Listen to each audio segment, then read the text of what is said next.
Jeg skal have en Sean Dice mundkusse. Hold da kæft. Så lad os bare lige få fikset det her. Okay. Sådan der. Du har ventet på at give mig den lussing, du har. Nej da. Skal vi gå den ned? Nej, er du sindssyg? Rolig.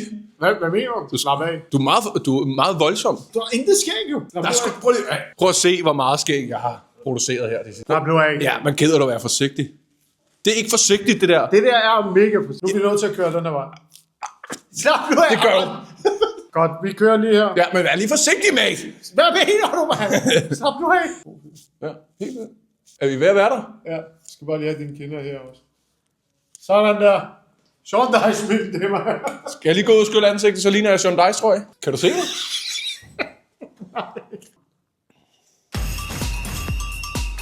Nu har jeg fået den. Og vi holder den til næste turnering er afgjort. Ja, så vi kører videre med udfordringer. Jeg skal også til et lægetjek på et eller andet tidspunkt. Og hop lige ind og hør Transferguru ind hos Podimo. Vi har Morten Carlsen med, som nævnt. En mand, der ikke deler ud af sig selv. Det er vi glade for. Ja, det er rigtig skønt.